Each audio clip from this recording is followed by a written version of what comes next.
सुलभ भारती कक्षा 8वी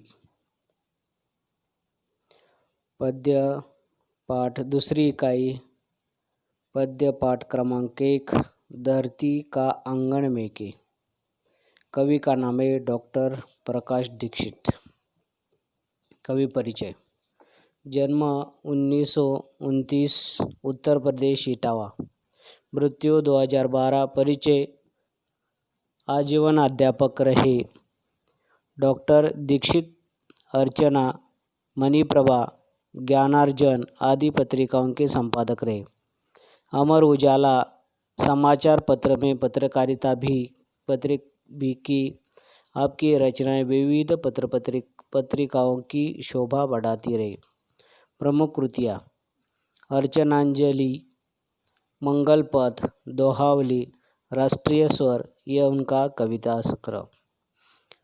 पद्य संबंधी प्रस्तुत नई कविता में कविवर डॉक्टर दीक्षित जी ने कर्म, ज्ञान एवं विज्ञान की महत्ता स्थापित की है। आपका कहना है कि हम ज्ञान विज्ञान के बल पर भले ही आसमान को नाप लें, परंतु विनाशक शस्त्रास्त्र से मानवता को बचाना भी आवश्यक है। यह तभी संभव होगा जब हम समाज में सदाचार स्नेह बढ़ेगा। तो इस कविता के माध्यम से कवि डॉक्टर प्रकाश दीक्षित ने कहा है, किस प्रकार वह जानकारी दी है, वही काव्य पंक्तियों के बारे में हम जानकारी देखेंगे। देखो किताब में, धरती का आंगन में के कर्म, ज्ञान और विज्ञान से, ऐसी सरिता करो प्रवाहित खिले खेत सब धान से। कवि कहते हैं कि संपूर्ण पृथ्वी जो है और वही पृथ्वी का जो आंगन है, वही आंगन इस प्रकार बहकाना चाहिए कि हमारा जो कर्म है, यह कर्म ज्ञान है, वही जो यह खुद ने किया अच्छा कर्म करना चाहिए, अच्छे कर्म ज्ञान करना चाहिए। और वही कर्म ज्ञान के कारण हमारी पूरी यह धरती है, हमारी पूरी पृथ्वी है, और वही पृथ्वी का आंगन, हमारे पृथ्वी का आंगन महका हुआ दिखाई देना चाहिए। और इतना ही नहीं, विज्ञान से भी यह हमारा ज्ञान, यह हमारे विज्ञान से भी यह आंगन महकाना चाहिए। यही कवि ने संदेश दे दिया है। कवि ने आगे कहा है कि हमें ज्ञान विज्ञान के साथ ऐसी सरिता, मतलब सरिता का जो जल, सरिता मतलब यह नदी उसे कहा जाता है, ऐसी सरिता करो प्रवाहित खिले खेत सब धान से। यह सरिता, ऐसी सरिता मतलब यह नदी का पानी हमें ऐसा बहाना चाहिए कि जैसे खेती में उगने वाला जो यह धान है, यह खेती में उगने वाला धान क्या होना चाहिए, उनकी फसल है, यह फसल के सभी फसलों तक उनका जो सरिता का पानी उसे मिलना चाहिए, और जिसके कारण यह वही खेती में से यह जो धान है, संपत्ति है, ज़्यादा से ज़्यादा मात्रा में निकलनी चाहिए। यही कहने का उद्देश्य है।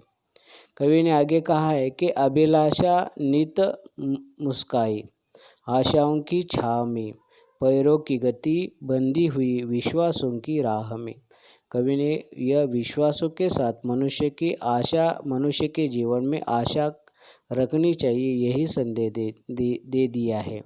कि कवि ने कहा है कि हमारे मन में ऐसी अभिलाषा होनी चाहिए कि ऐसी अभिलाषा नित्य मतलब सदा हमें मुस्कुराते हुए रहना चाहिए। मुस्काई की आशाओं की छाव में, आशा के छाव में हमें हमेशा की तरह क्या करना चाहिए कि हमारी अभिलाषा नित्य हमेशा की तरह रखनी चाहिए।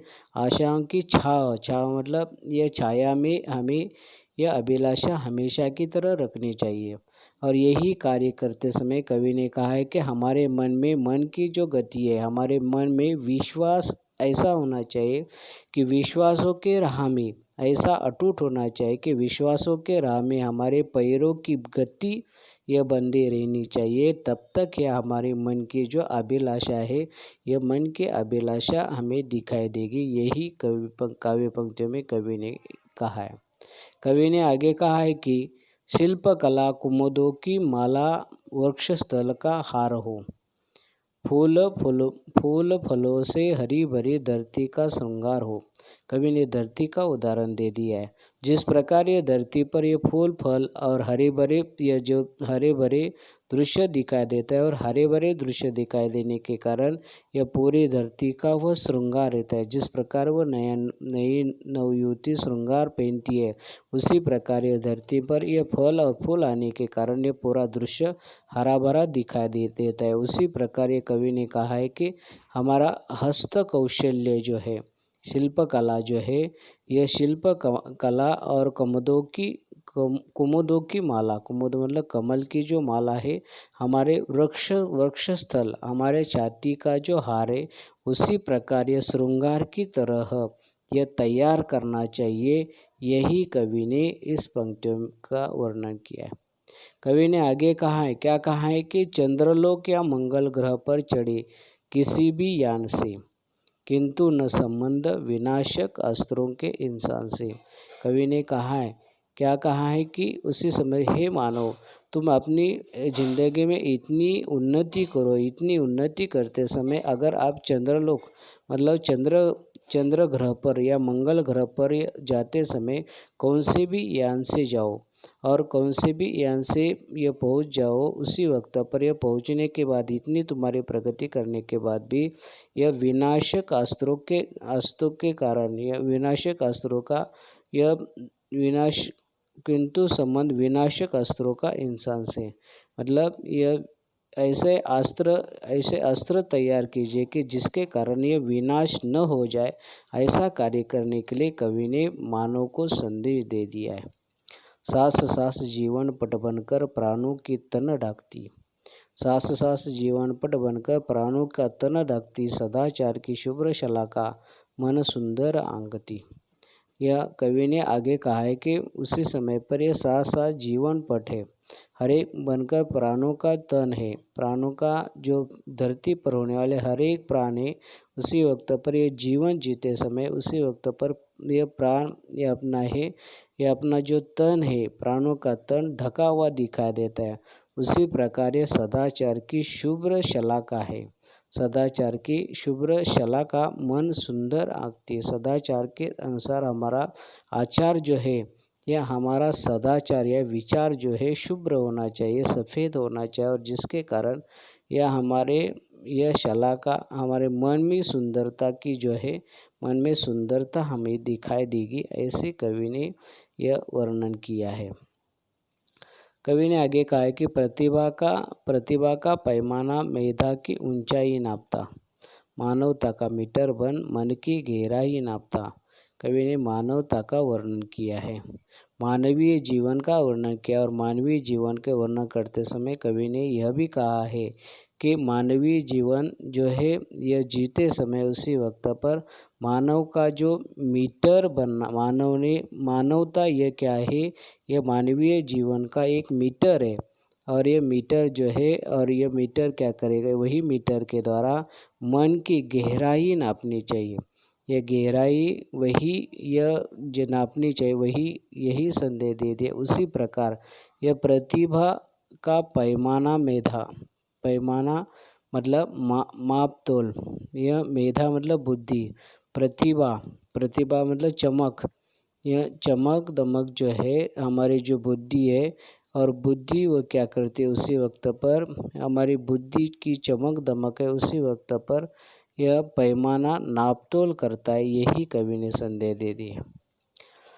कवि ने आगे कहा है कि आत्मा को आवृत्त कर दे स्नेह प्रभा परिधान से, करे अर्चना हम मिलकर वसुधा के अनुसार कवि ने आगे भी वर्णन किया है कि सबके प्रति हमारा ऐसा व्यवहार होना चाहिए कि स्नेहपूर्ण व्यवहार होना चाहिए, और जिसके कारण हमारी आत्मा जो है, हमारी आत्मा क्या करेगी, यह आत्मा स्नेह रूपी परिधान से सजी होनी चाहिए। हम सब मिलकर इस प्रसविनी वसुधा के गान गाना चाहिए, प्रसवी का गान गाना चाहिए, और उनकी अर्चना करनी चाहिए, उसे प्रार्थना करनी चाहिए। कवि ने सबके प्रति व्यवहार अच्छा करने के लिए कहा है, स्नेह रूपी ये उसी वक्त पर आत्मा आत्मा स्नेह रूपी परिधान से सजा देना चाहिए। और यही कार्य करते समय धरती का आंगन में की यही जो जानकारी है इस काव्य पंक्तियों में कवि ने दी है। इस काव्य पंक्तियों में या काव्य पंक्तियों के कठिन शब्द जो है वही कठिन शब्द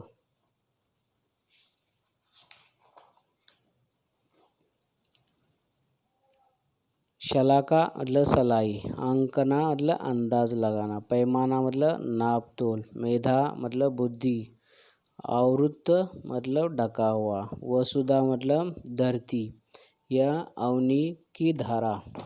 इस प्रकार यह जो कविता है इस कविता में कवि डॉक्टर प्रकाश दीक्षित ने धरती का आंगन महके यही जो जानकारी है इस पाठ में दी है।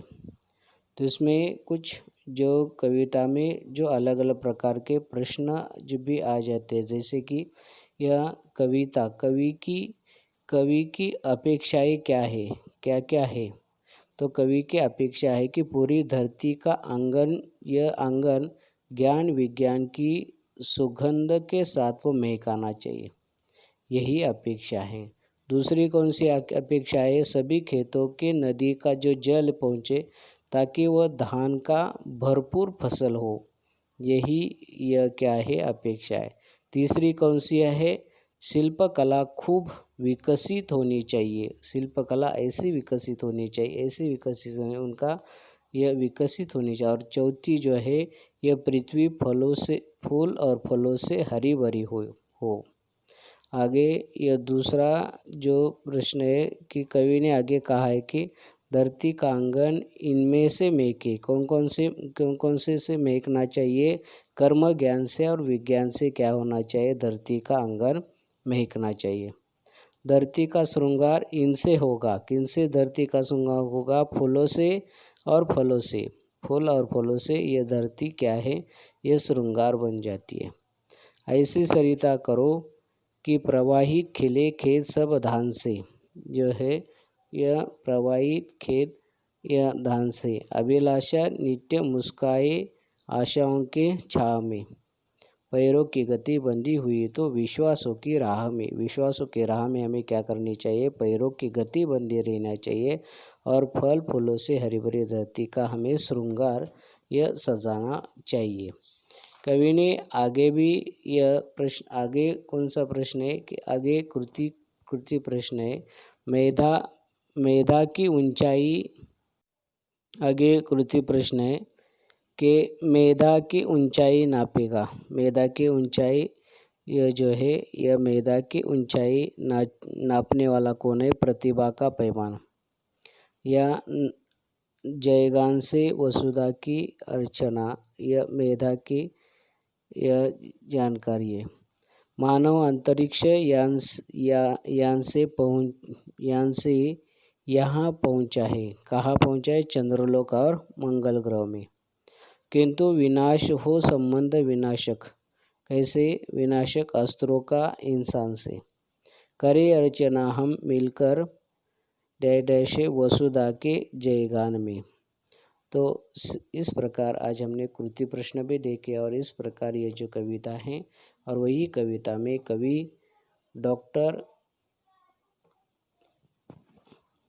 प्रकाश दीक्षित ने यह धरती का आंगन ऐसा महकाना चाहिए कि कहने का उद्देश्य कि कर्म ज्ञान से पूरा यह आंगन महकना चाहिए, अभिलाषा रखनी चाहिए और यह शिल्पकला बढ़ानी चाहिए। चंद्रलोक और मंगल ग्रह पर हमें जाना चाहिए और सांस लेते समय सबसे पहले यह सांस लेते हुए सदाचार की भावना रखनी चाहिए, प्रतिभा और पैमानों अपनाना चाहिए।